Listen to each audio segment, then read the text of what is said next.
Excuse me. Would you step over here, please? Oh, don't be frightened. I'm a computer, but I'm a very friendly one. See? I'm a computer for people just like you. When looking back at classic video games, and I do mean true classics, your mind no doubt goes directly to the golden age of arcade games. Pac-Man, Asteroids, Q*bert, Donkey Kong, Space Invaders, and so many more. Games that offered up a simple gameplay mechanic which is so incredibly addictive that 40 plus years later, not only do we see new entries in the franchise, but more importantly, we can go back to the originals and still enjoy them just as much as we did in the 70s and 80s. And that is the mark of a true classic. There's something to be said for a game that is just so perfectly basic. A game that has charm, hard as nails gameplay, and a gameplay mechanic that's so good that almost half a century later, we're still willing to give it just one more go. And today, I plan to go back to the year of 1984 and look at yet another classic from that era that didn't start its life in the arcades, but instead the Atari 8-bit home computer systems, with Boulder Dash, the game where you control Rockford, digging your way through treacherous caves, collecting diamonds and making sure not to get crushed by falling rocks that will kill you in the blink of an eye, before moving on to the next stage and doing it all again. It's simple, it's addictive, and it's charming. It has all of the traits needed to make it stand the test of time, which it most definitely has done for nearly 40 years. Rockford, the ever-changing mascot of the franchise, has been a part of our lives for a long time, with over 20 mainline entries and an endless amount of ports for virtually every system since then. But how did it all begin? Well, to answer that, we need to go back to the beginning and speak with the creators and the publishers to find out how a fairly complicated development process created such a brilliantly simple little title in this: Boulder Dash: The Complete History. Welcome to Slope's Game Room.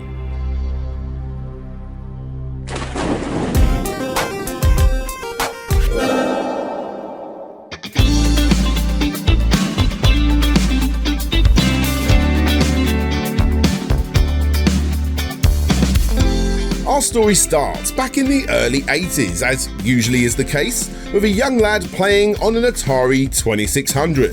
As basic as these games were, they provided so much more than simply moving shapes around a screen. Well, to the right individual at least, and that individual was former board game collector Chris Gray. Someone that was fascinated by what this little wood grain covered heap of plastic could pull off. So much so that when the family upgraded to an Atari home computer, he spent the majority of his time not only playing games, but also learning how to remake the games that he played in the arcades. Space Invaders was one of the big ones, as was Defender. And just like those board games beforehand, after playing, he would go home and work out a plan, trying to figure out what made them so great, before creating his own version on his computer. Some of which he would keep, but for the most part, after experimenting and playing with his own version, he would delete them and try something new. However, that was simply not the case for his next big influence. I'm of course talking about the controversial 1982 arcade game known as The Pit.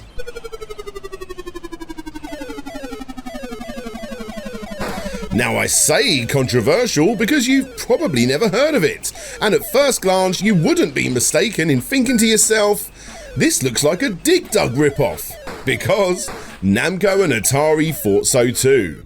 Let me explain.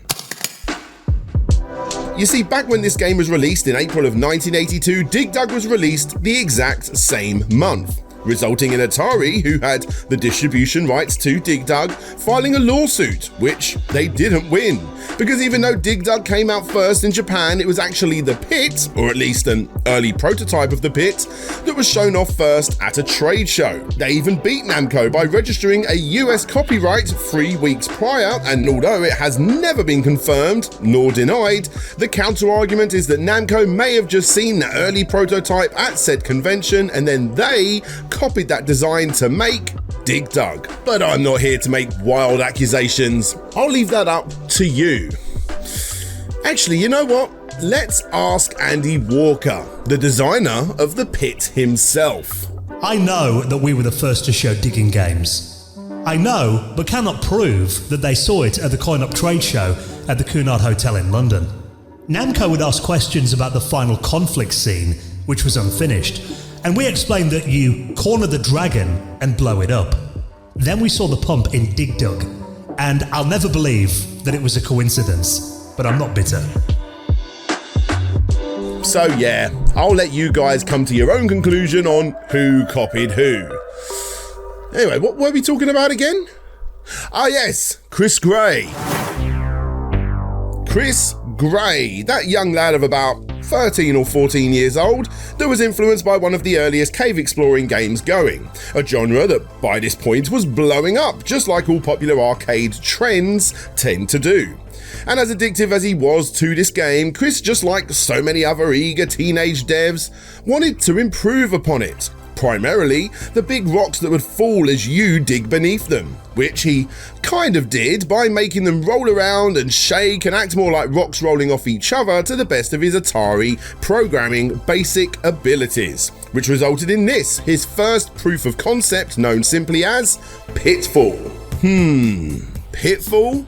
Are you sure you didn't take inspiration from The Pit, Chrissy boy?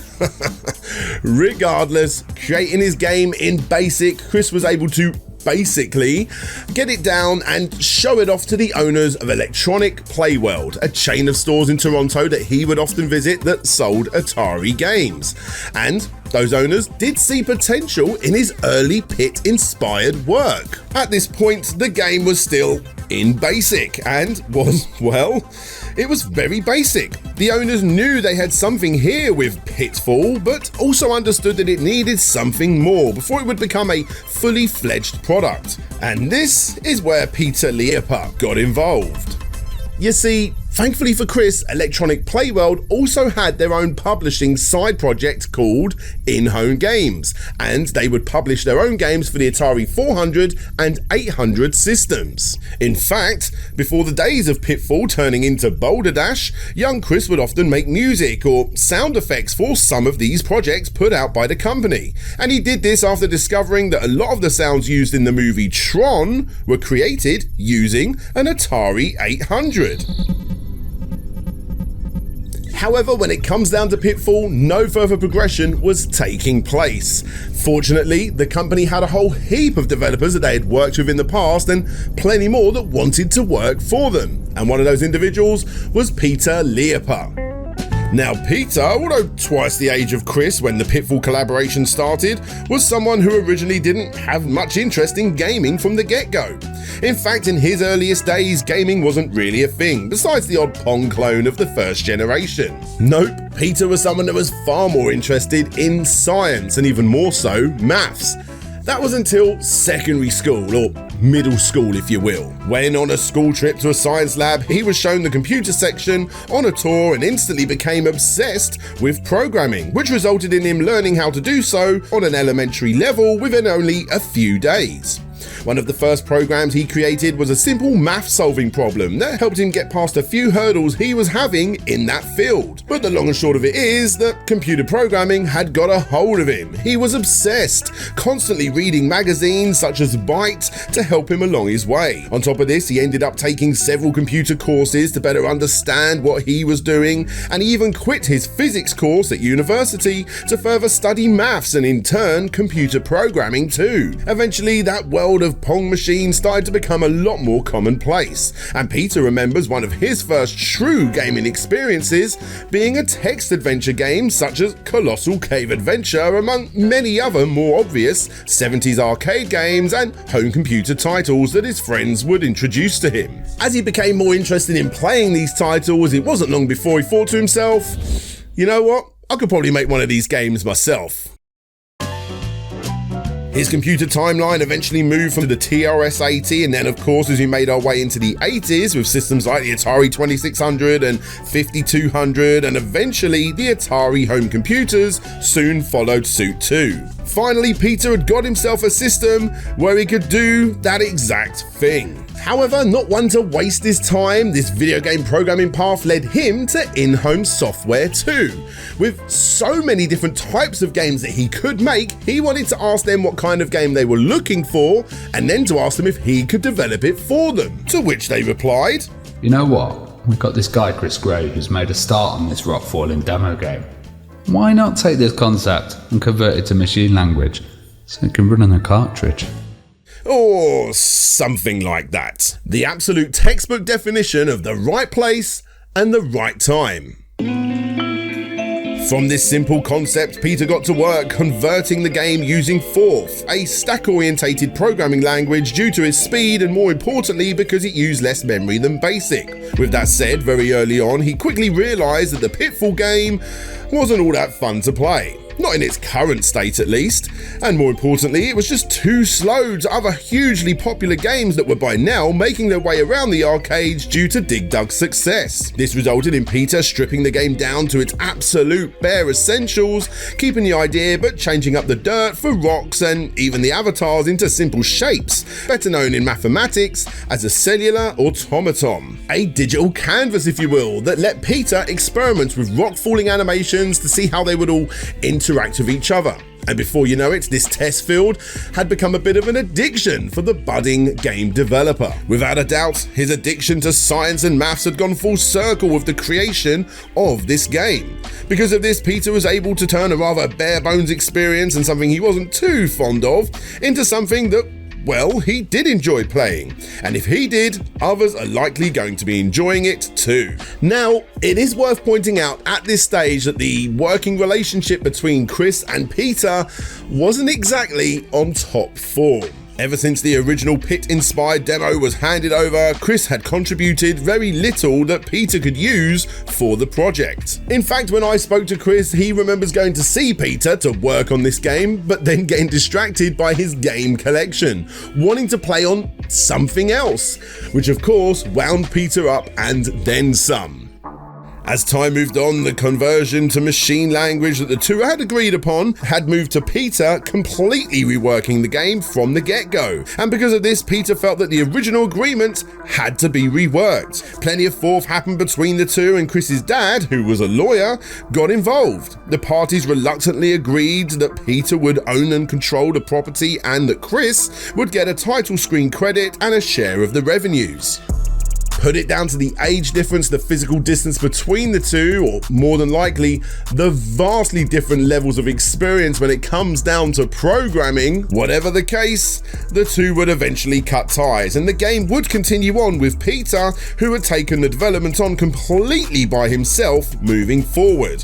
And Chris was able to use this as a springboard to launch his own career in video games, which we will hear about a little later on in this documentary. And with that, the next step was to add enemies, walls, gems, anything that Peter could add to turn this addictive sandbox game into an actual game with meaning. At one point during the production of the game, he even changed the working title several times too, to titles such as Pay Dirt, Spelunker, Cavern Raider, Cavern Raiders, Cavern Crystals, and best of all, Raiders of the Lost Cavern. However, as more and more additions were added to the game to make it more enjoyable, the graphics continued to stay rather basic.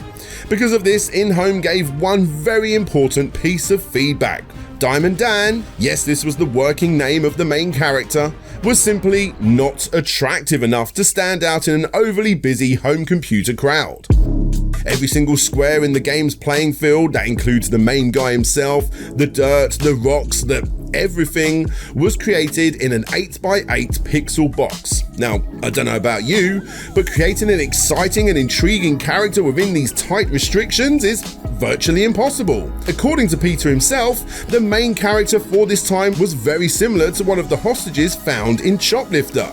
Although impressive for what it is, it wasn't exactly very appealing.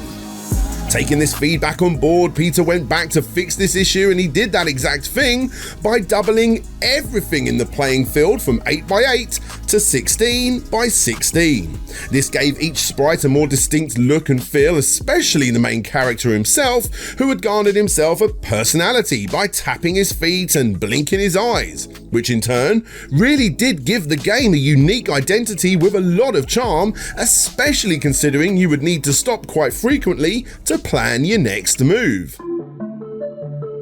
Having our big-headed hero move about on the spot made him feel alive, and sure, even though this has been commonplace since the late 80s and especially the 90s, with classics such as Sonic the Hedgehog and Earthworm Jim taking the crown in these fields, this was one of the first to do it right.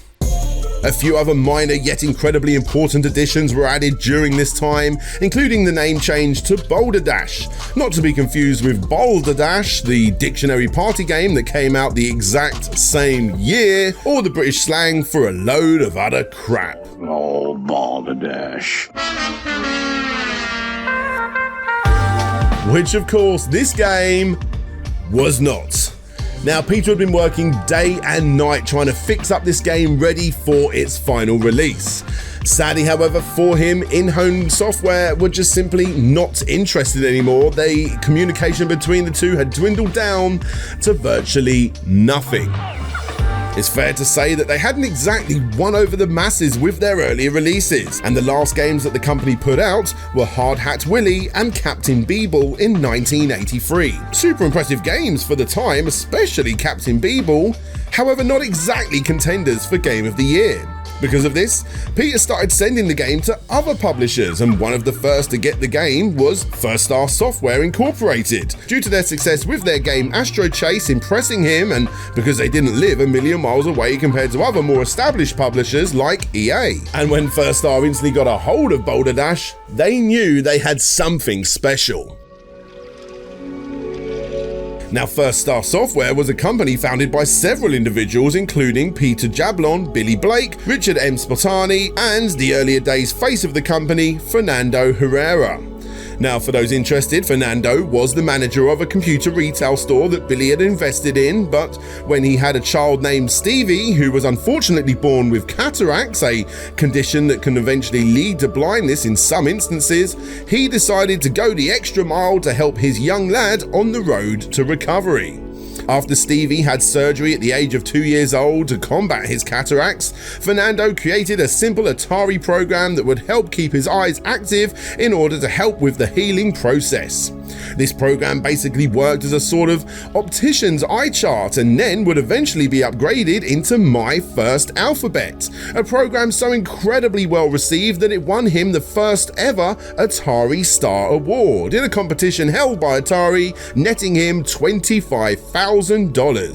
And from this, everyone just mentioned clubbed together and started the company in 1982, naming it after that First Star Award by using First Star Software as the company's name.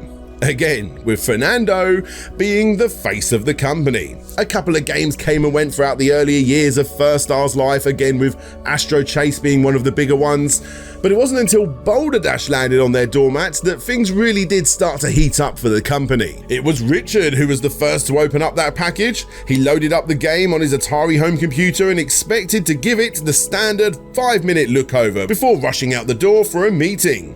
But the game was simply just so addictive that he couldn't put it down. And yes, he was late for said meeting. Richard simply couldn't believe what he had in his hands. He loved it. But was it really that good?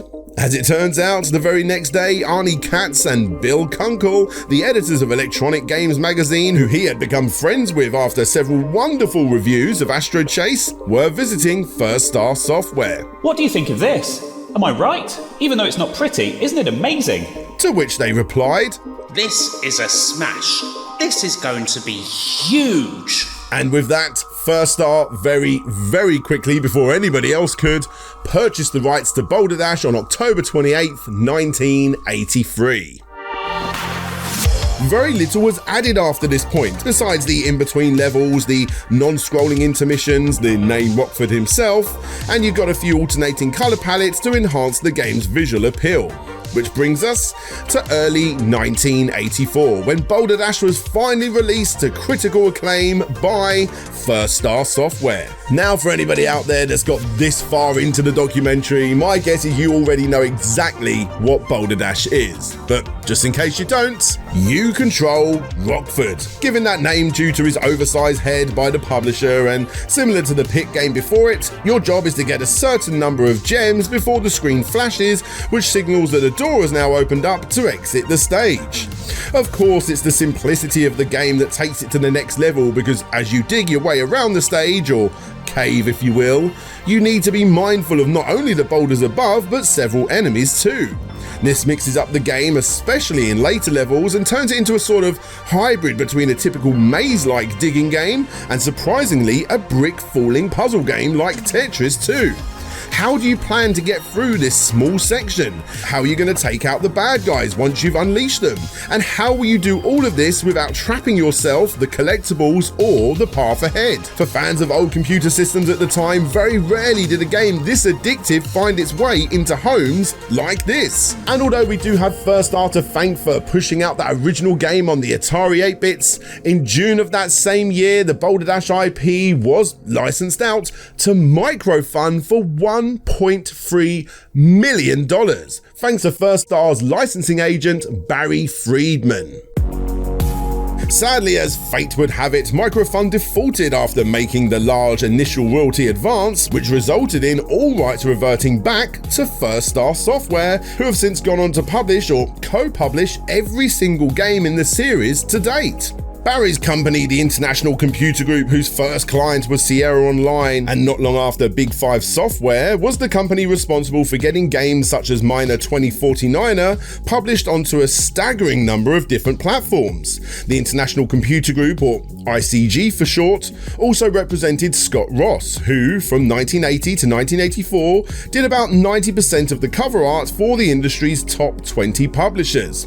And it's through ICG that First Star commissioned the now famous cover art for Boulder Dash from Scott. Jan Putnam, most well known for her involvement in representing the legendary Prince of Persia series, is also worth mentioning here, as she was ICG's secret source for deal making in Japan. Even after she left ICG, First Star worked closely with Jan for many years on numerous Boulder Dash deals throughout the world. In short, Boulder Dash was blowing up. Magazines raved about the game, not just its gameplay, but other aspects like the scrolling, which was added in during that redesign and blow up of the characters.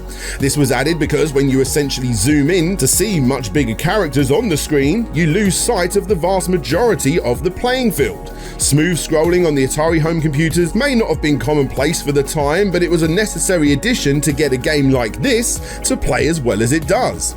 It's easy to not realise just how impressive this scrolling is, and to be frank, that's what good game design is all about, providing a solution that is so perfectly executed that most of its user base is none the wiser to its flawless design. The screen doesn't just move left and right when you move left and right, it sort of follows you as you get closer to the edge of the screen playing catch up. A game that has boulders falling in different directions needed the screen to act in this way for it to become the perfect little package that it was for the time. To say that Boulder Dash was a smash hit within the world of Atari is a huge understatement. It's a disservice to just how popular this little Smurf lookalike was. The game was such an instant success that it spawned a whole heap of ports to other systems. And even though Peter was only responsible for the Atari 400, 800 and surprisingly the PC Junior port, it was when old Rockford went digging onto other hardware that he became even more well known. And the biggest and best example of this was on the Commodore 64. Magazines raved about the game, with Zap 64 one of the earliest popular UK gaming publications for the time, enjoying the game so much that they made Rockford a sort of early mascot for the readers, drawn by the late and great Oliver Frey, as you could see him drawn in the margins of most pages, giving his 2 pence on whatever is being shown on that particular page. According to Roger Keane, the owner of Newsfield, Zap 64's publisher, he explained that Chris Anderson, the magazine's publisher, contacted First Star with the idea of using Rockford in the magazine, who of course jumped at the chance to do so as it gave the game plenty of free advertising. No money was exchanged for this collaboration, however Ian Stewart, the top dog at Gremlin, wanted a piece of the action too, and he contacted the company to ask them to include Thing on a Spring into those margins too, resulting in a rather odd duo working together for many issues to come. And by the way, massive respect goes out to Oliver and Roger, who have sadly recently passed away. Much love to you guys. Anyway, Boulder Dash on the Commodore 64, although not as bright as before due to the C64's darker colour palette to many, looked a lot better. Because, you know, brown, dirt. Of course you're going to be remembering the version that you grew up with the most fondly, but for me, I don't know, there's just something about the C64's version that really does hold that long-lasting appeal. Regardless, it doesn't matter what I think or what you think, because Peter, the designer of the game, still prefers the original version on the Atari 800 over any other version, and you can play that game in full over on BBG Entertainment's official Boulder Dash website. Now, of course, I'm not going to cover every single version of this game, as there really are so many with varying results. I will speak about some more standout ports that came in several years later, but for now, I want to look at just how popular this game truly was within the realms of copycats. Copycats, you say? Didn't this game originally copy the Pit in the first place? Why, yes it did. In fact, when speaking to Andy Walker, the designer of said game, he explained to me that although he was a little miffed when the game came out, he was happy for the team with its success and that it gave him the push to create his next game. And I'm very happy to say that Peter shared those views. For him, Boulder Dash wasn't created to earn money. I mean, of course it did, and it still does to this day. But for him, the excitement came from the development of the game itself. Besides working briefly on future entries in this series, his involvement in gaming has dwindled down to practically nothing these days. He barely has time to play games at all anymore. Peter is, and always has been, obsessed with maths and science, and it was these interests that led him down the video game programming path briefly in the first place. And when looking back, one of his biggest achievements to come from this is simply creating a simple yet enjoyable design that countless others have replicated, and then using his game as the stepping stone to get into the industry themselves. Boulder Dash Circle of Programming Life has resulted in popular titles such as Emerald Mine, Diamond Caves, Prospector in the Mazes of Zor, Suplex and Skullduggery. The list is virtually endless. For example, the fantastic Gaming the Iron Curtain book explains how Boulder Dash, among other early computer games, was used by amateur programmers in communist Slovakia during the 80s to further progress the booming homebrew scene of the time in that region. What I'm getting at here is that game designers have been using Boulder Dash for many years, ever since its heyday, to learn the basics of programming themselves. And one of those games that I've got to bring up, because the comment section will kill me if I don't, is Repton. Now, the development of Repton isn't exactly cut and dry. Originally, the designer, Tim Tyler, denied that he copied Boulder Dash, even going as far as to say he never even played the game. But he has gone on record to say that he was inspired by a review of the game, so take that however you want to take that. Because the Repton series was massive, guys, and maybe I'll cover Repton a little bit more in the future. But for now, let's get back to Boulder Dash. Boulder Dash in the arcades. As stated, the Boulder Dash license got passed around more times than a doobie at Woodstock, and one of those conversions went from the home computer to the arcade by a company called Exidy. Using the Atari 600 XL as the core for this arcade machine. No, seriously, it is literally just an Atari 600 XL in an arcade cabinet. This machine, called the Maxaflex, came with 4 games that allowed arcade owners to very quickly and easily switch up the arcade cabinet display and have something new and fresh each time you visit, just as long as you only visit 4 times.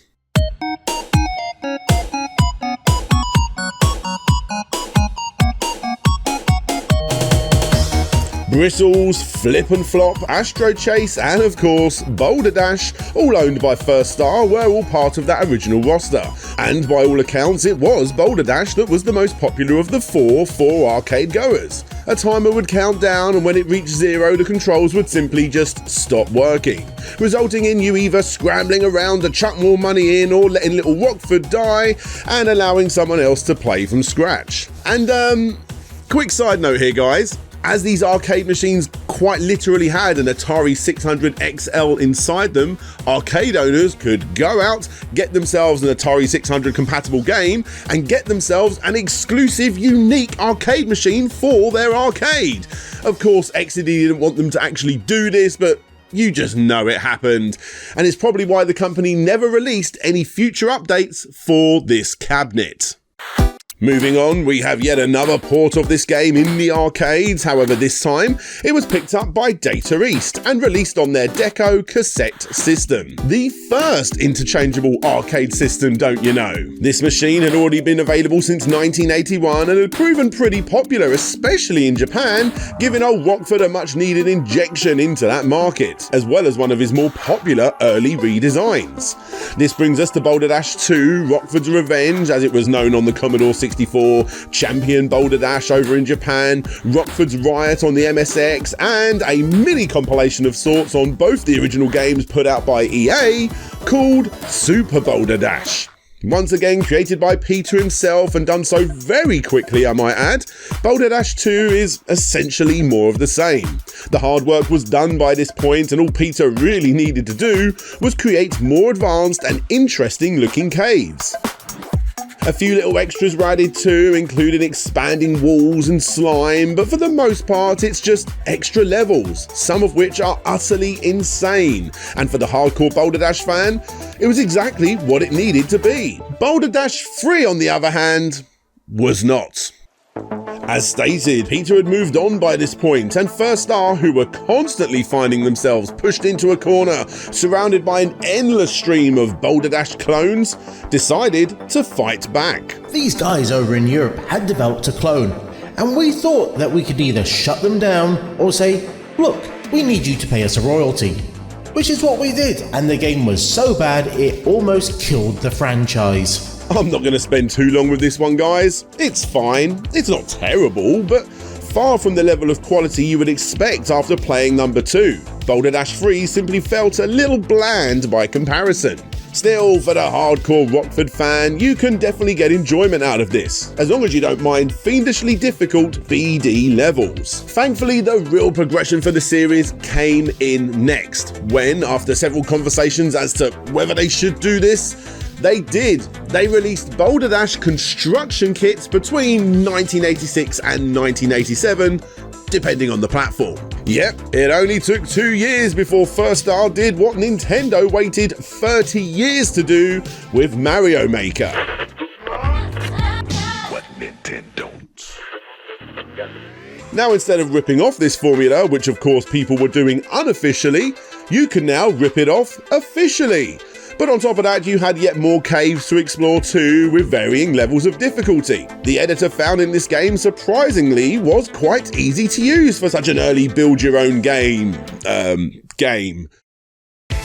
And for those fans that picked this up, it was an addictive pastime, soaking up endless amounts of hours as people experimented with the game, creating absolutely crazy looking levels, and then getting other family members and friends around to try and tackle them. For many Boulder Dash fans out there, this construction kit game seemed like the perfect way to round off a brilliant trilogy of games and one oddball release with Boulder Dash 3 before the series went absolutely bonkers. However it may seem like the perfect way to end it, boy oh boy was that not the case. Already we have seen some rather interesting iterations of the Boulder Dash character, getting some rather drastic change-ups over the years, depending on the studio that is developing the ports. But in 1988 we got to see our first biggest change-up in the series with Rockford. Not Boulder Dash, just Rockford, for all major home computers and the arcades once again.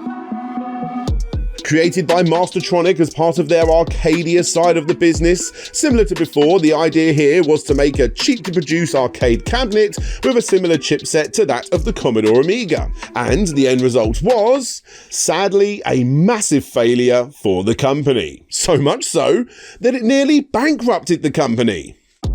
But easily the most interesting part of this story is that Rockford, for the arcades, was never released. Or at least that is what is to be believed. I spent ages trying to find this game, and I even spoke to Richard directly, and he was caught off guard too. He assumed it was released, but turns out it wasn't, making the home computer releases of Rockford all arcade ports of an arcade game that never officially came out in the arcades. Either way, Rockford has a stunning front cover, showing a hench construction worker lifting up a bollard whilst playing the never-released arcade game. In this version, you get a choice of different characters, all created by ex-face of the company, Fernando Herrera, by the way, with gaming apprentice Tony Manzo. Essentially, what you have is a sort of sprite swap for the original game with several caves created by Peter himself too, I might add. And as always is the way by this point, the gameplay is stupidly hard, unfairly so in some instances. If you're a fan, then it's definitely for you, but only for the most dedicated of you out there. Thankfully, Boulder Dash Part 2, which was the third or possibly even the fourth game to hit the arcades, depending on how you look at it, was a major high for the series. Taking its cutesy inspiration from more popular Japanese-style games for the time, this Data East developed and licensed from First Star Software game really does give the whole thing a nice do-over, with new music, cute graphics, moving backgrounds, and best of all, a fair challenge for all. For newcomers to the series, this isn't a bad place to start, as Data East has not only added new levels, but classic ones too. For me, Rockford has never looked as good as he does right here. And it's also worth pointing out that this game has brought us to yet another end of an era for Boulder Dash. Not only was Rockford the last game for the microcomputers, but Boulder Dash Part 2 was the final game for the arcades. As Boulder Dash went on to other systems with the confusingly titled Boulder Dash, just Boulder Dash, for the NES and Game Boy. Thanks to yet another licensing agreement with JVC and Data East again for Japan, both versions cutified the character once again in a typical Nintendo-like way. And, well, besides the addition of a world map on the NES and the very welcomed zoom out feature on the Game Boy game, very little needs to be added here. It is what it is by this point. Both games are rock hard, but both are surprisingly lots of fun. As is Boulder Dash EX for the Game Boy Advance. Now, besides the rather strange change-up of Rockford to Alex, the furry blue-haired fox thing, yet again the core gameplay is quite similar to before, but several new elements and features were also added. Most radical of all is the ability to collect a power-up that lets the player rotate the entire cave 90 degrees at will. The ability to reach for and grab an object across the screen or use a hammer to smash boulders are examples of other new additions. In battle mode, using the linking ability of the hardware, up to 4 players can play against each other in real time, using a single game cartridge. And if you're like me and you don't have any real world friends, then this game can offer up AI opponents too, so your feelings don't get hurt. On top of this, you have a health bar now for when the diamonds fall on your head, rather than instantly killing you. And what's even more noticeable, besides the overly colourful graphics, is that it's a lot slower than before, making the game a lot more puzzle heavy compared with the fast and frantic actions of the originals. Of course, your mileage will vary as to which type of game you prefer. But thankfully, the original game is also included here too. A really nice addition to the Boulder Dash series, and Kemco, who did this one, did a great job. For any fans out there to collect for the Game Boy Advance, this is one that's definitely worth picking up, even if the scrolling isn't quite as smooth as it was on the Atari 400 and Commodore 64. Now, I hope you don't mind guys, but I'm going to skim past the next load of games because there is just so many to get through. Boulder Dash 1 was a 2001 remake for Java phones. Boulder Dash Xmas 2002 for Windows PC was obviously a 2002 remake, where you now control a blue dinosaur looking thing pushing away snow. You could of course pay to get more levels if you wanted, and this was another example of a third-party company, Fly or Die, making an unofficial clone, resulting in First Star jumping in and officially working with them on the game and receiving a royalty. Boulder Dash Treasure Planet for Windows PC does it all again, but with kiddie pirates. Boulder Dash ME, which stands for Mobile Edition, came out the same year for Java and Brew phones. Created by Instantcom and First Star Software, this one was hugely popular with over 1 million downloads in its first year alone. And yes, those were big numbers by 2003 standards. Gem Jam Gold brings back the blue dinosaur for yet another Boulder Dash clone, and yet again, this one was officially licensed by First Star and featured balloons that float upwards to further complicate things. Boulder Dash Tournaments for Prizes by Atlas Mobile was essentially the same as Boulder Dash ME. However, this one was part of the Tournament for Prizes series that allowed the player to compete with other players' high scores worldwide, as long as they sign in at the same time, that is. And the winners would get real-world vouchers sent to their homes for places like Target and Burger King. Both Boulder Dash and Boulder Dash 2 ended up getting very limited releases in 2005 and 2006 for the Atari 5200, both of which garner rather massive prices on the second-hand market these days. Also, not to jump ahead, but in 2012, Andrew Davey and Thomas Gents, after 6 years of working on it, officially released an Atari 2600 limited version of the game with Atari Age. Also in 2015, the Intellivision got a pretty impressive limited edition port too, which included controller pad overlays. Again, this one goes for a pretty penny these days. The often forgotten Danger hip-top sidekick device also got a couple of games too, including a recreation of the original game, as well as Boulder Dash Panic, a Bejeweled meets Boulder Dash type game as the promo material describes it. Boulder Dash Smartphone Extreme for PDA devices provides us with yet another redesign for Rockford, better known as Rocky, and provides that 90-degree screen tilting action from the Game Boy Advance. And Boulder Dash ME2 is yet again another very basic follow-up to the Boulder Dash ME1 game that came out before it, where again he's now called Rocky for some reason. And seriously guys, this is just the tip of the iceberg, as I was lucky enough to get hold of a whole heap of unreleased Boulder Dash games too, including Boulder Dash The Guardian Quest, which was going to be released around 2005 for PCs that would have featured a split-screen multiplayer option. This one was cancelled due to the development team falling apart. Boulder Dash Warped was a game that sadly has completely vanished these days and was created off the back of the popularity of the Portal franchise, where every level would have featured portals to progress to the next cave. Rockford's Army was yet another game that was cancelled due to the unknown third-party Turkish company constantly missing deadlines. And by the time it was ready to be released, it would have gone up against a much bigger game in the series and therefore was cancelled. This is the only picture to exist from the Boulder Dash game created and not released for set-top boxes, a format that was quickly killed off, resulting in the cancellation of this game. Be Bouldered was a very peculiar three-in-a-row puzzle-like game, kind of like a mix between Boulder Dash and Sega Swell of all things. The end result meant that it had become so far removed from the series that it was ultimately cancelled. And now Lost Symbian mobile phone game that featured a capture the flag type gameplay mechanic over Bluetooth was a hit at convention shows, but again was eventually unreleased. Which finally brings us to Boulder Dash 3D, which was essentially an isometric shove-it type game created by Instantcom that I am sure for the time would have been rather successful on Java-based mobile phones. Now, besides Boulder Dash coming out on mobile phones this time for iOS and the Wii Virtual Console, the next big release for Boulder Dash was in 2008 with Boulder Dash Rocks for the DS and the PSP. In this game, Rockford is back, although now he is looking more like a blue Cheo from the Sonic Adventure series as opposed to his original design. And this time, he plans to capture the Heart of Crystal, giving her crystals. And in true olive oil fashion, it turns out that the crystal that you gave Crystal was the same kind of crystal that the protagonist had given her. So now it's up to you, Rockford, to go dig for more crystals to hopefully win her affection, making her probably the most shallow girlfriend in gaming history.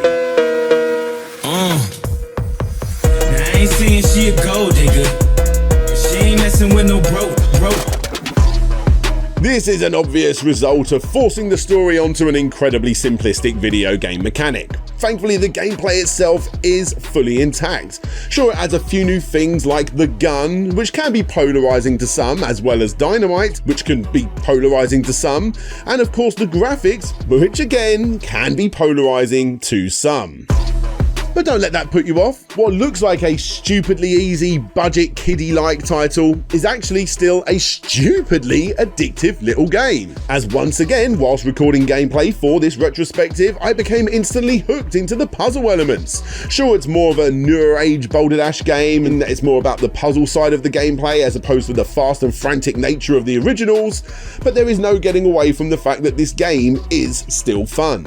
And the DS version even includes Route Race, which is a surprisingly brilliant twist on the original formula, where you need to, with a lot of trial and error, work out your route from beginning to end to see if it would work out once you hit go, letting Rockford go off on his own to see if he reaches the end. For those in the know, Boulder Dash Rocks was a major highlight for the series.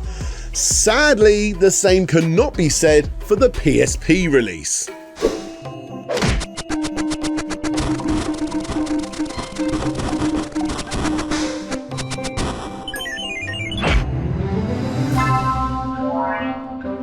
Because even though the game was finished, it was also never released. Annoyingly, the reason for this is unknown, as the game was in its final legs of development, being seen in promos and trailers leading up to the DS game's release. I've been working hard with the publishers to get a hold of this game, and if I do get any further with that, I will indeed let you all know on social media. Again, for a budget-looking title, this game shouldn't be overlooked, and fingers crossed we all get to play that quote-unquote high-definition version of one of the franchise's best releases soon enough. But until that time, let's carry on, because only a few years later, in 2009, for the 25th anniversary of the series, not only did this game drop onto mobile phones, but also the original game did too. And then only a couple of years later, we got yet another redesign for poor old Rockford with the XL series in 2011. As they say, it's go big or go home, and what better way to do that than to change up the characters once again, this time turning Rockford and Crystal into robots.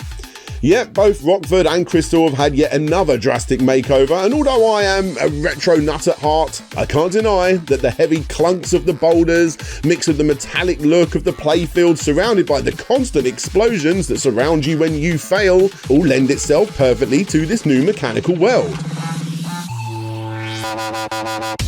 In fact, to many, Rockford has never looked as good as he does right here, on PC, Xbox Live Arcade, and even the 3DS. The game's main mode is where all of the usual Boulder Dash gameplay exists, and as you get 10 or so levels in, you'll soon be mastering how to speedrun each stage as you tackle the fairly harsh timer to make your way to the exit. Boulder Dash XL and Boulder Dash XL 3D seem to have gone back to their roots more so than the majority of more recent games. Yes, you have more levels and even more gameplay options such as puzzle mode and zen mode that allow the more puzzle heavy gamers to take their time and work out how to exit each cave safely and securely. But on the flip side, it also has some of the most frantic stages in the series to date too. Retro mode recreates those original games and brings Crystal along for the ride too in a slightly 2.5D reimagining of the title that started it all 27 years earlier. All in all, the short-lived XL series is one of the best, gaining high praise from all major reviewers at the time. It may be cheap to find these days, but don't let that put you off. For retro collectors, you could do a lot worse than picking up this budget title and adding it near the top of your retro revival series. This brings us to 2014, 30 years since the original's release. Which means it's time for another celebration. Boulder Dash 30th anniversary came out this year, although it didn't start getting ported till 2016, which is the version I'm playing for this video. In short, the 30th anniversary delivered and then some. It was the first sequel since 1987 to include an editor, and this time you could share those caves online via Steam Workshop. On top of this, it provided a couple of new gameplay mechanics, primarily the ability to push your boulders up and down slopes, which changes the gameplay more than you think. But best of all, besides the almost absurd amount of content found here, this game is the only game in the series that has new caves created by both Peter and Chris. The dynamic duo are back? However you look at it, Boulder Dash 30th Anniversary Edition is probably the first time in the series that the two properly worked together to release a game, and for that, it's quite the iconic release. For fans of the series, it was a great way to celebrate this franchise's long history. And for Richard, the owner of First Star Software, it was the perfect way to end his ownership of the IP. As this was when BBG Entertainment got involved. Now BBG, or to be more specific, Stephan Berendsen, the founder at the company, had been working with First Star for quite some time, starting their collaborative life together at his former company, Living Mobile, a company founded in 2001 as a favour to his friends at Hudson Soft, in order to build relationships with European mobile phone operators and release the company's games, such as Bomberman, into those regions. Of course, by the time Boulder Dash ME came around the same year, Richard also needed the help of Stephan's company to distribute his game too. The two stayed in touch over the years, and in 2017, Richard contacted Stephan again as he felt the time was right to pass on the Boulder Dash torch. Not only did BBG Entertainment purchase all of the rights to Boulder Dash from First Star, but they also released the Boulder Dash Deluxe, the final game in the series so far, that in all honesty feels more like DLC, with yet another redesign for the character and more caves than you could ever need, released on Steam, Xbox, Switch, Windows, Mac, Atari VCS, and who knows, one day maybe even the Amico. But until that day, I highly suggest the double pack on the Switch, which is what I have right here. And for people out there that want to get nostalgic, this is probably the best version of the game to get, as not only does it use Chris's game engine that he made over at Tapstar for the earlier releases, but it also includes 20 new levels from Peter too. As for the rest of the game, not much can be said about Boulder Dash Deluxe that hasn't been said already. The design of Rockford may not be to everyone's taste, but I'm guessing that's not why you're here.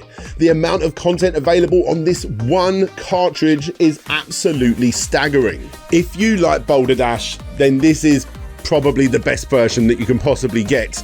I haven't timed it myself, but looking at reviews, it looks like you've got about 40 or 50 hours worth of gameplay here.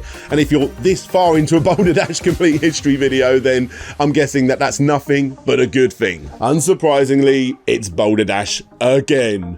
A series that has had more ups and downs in its design, arguably more than any other classic video game character that I can think of. But that's never mattered. Boulder Dash has always been Boulder Dash, that addictive puzzle action game created by a couple of technically minded individuals that wanted to take a crack at video games themselves, which they did very well with. It's one of those classic games that may have started before you were born, and it's likely to outlive us all as we move into the 40th anniversary of the franchise. What can we expect to see in the future for Boulder Dash? Well, quite a lot. And you will be happy to hear that Rockford is once again going back to its roots, with only the most hardcore fans working on new versions, hopefully in time for that anniversary. And BBG have offered up the original source code to get these new releases back on home computers too, such as the VIC-20 and the Commodore 64.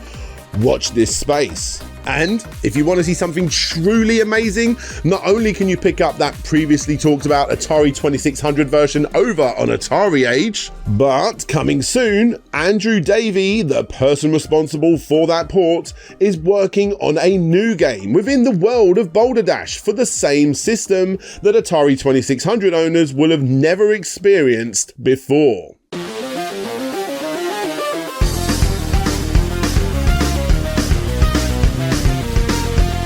And yes, of course, Boulder Dash will be coming back to modern consoles and PCs, going back to its roots of a brand new engine that replicates the original engine that came out 40 years ago, created by Peter Lieper. However, we are far too early in the timeline to be showing that off yet. In other words, both Rockford and Crystal are not going anywhere, which for many games isn't a good thing.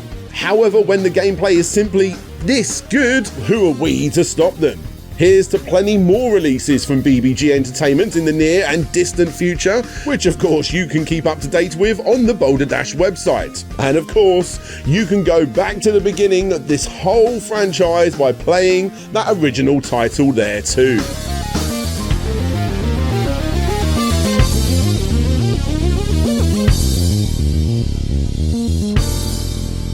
www.supporters.slopesgameroom.com. This is the website that all of my Patreons and YouTube members get exclusive access to. Get to see videos as they're being created, and you even get to see the making of older videos too, including the interviews for this very video. If you guys want to support the show and get access to this website, you can do so using the links below at any level you wish. And yes guys, this is the part of the video I'd like to give a massive shout out to all of my supporters, and yeah, all of those names down there, you want to get yourself shown on there, then like I say, there's links down below for you to do that very thing. But this is the part of the video I'd like to give a massive shout out to all of my supporters, with an extra big shout out going to Aaron Gorman, Agro Crag, Akatimo84, Amelia Lau, Andrew Dalton, Arista, Benjamin Guy, Ben Zuko, Boots and Pup, Bram Perez, Chev Matic, Clan Bob, Conrad Constantine, The Action Saxon, Dina81, Derekuda, Game Apologist, Ian Quell, Jay is Manchild, Jabba Al Aiden, James, Jeff Mianowski, John Rogers, Jura, Kat Layton, Man Shovel, Matt Jackson, Mike Fallon, Mind of the Unsane, Nicholas Bertner, Overjal Zane, Penn, Roll VP, Ray Blair, Richard Algejic, Rovan Army, Ryan Burford, Ryan Holt, Sir Nilsson, Shade Silent, Shadow Dragon, Stephen, The Sneaky Ferret, Tim Lund, Hodpool Float G, Vitas Varnas, Vike Echo, Ye Old Hamburglar, and Ziggy Golightly. That is probably the best I've ever read those out. Like I say, massive thank you to all of you guys that support the show. Even if you give the video a thumbs up, go down below and leave a comment, or however you decide to support the show, thank you to you all. I really do appreciate it. Thank you for allowing me to create videos like this. I'm working on a couple more videos, a kick scammer based on a newer Switch game, and I'm also working on a horror franchise type video, every video game based on a very popular horror franchise, so that's coming as well. So yeah, keep an eye out, and like I say, if you want to support the show, there's links down below. But until next time guys, this is DJ Slope signing out, and hopefully I'll see you all next time. Catch you later. Bye bye.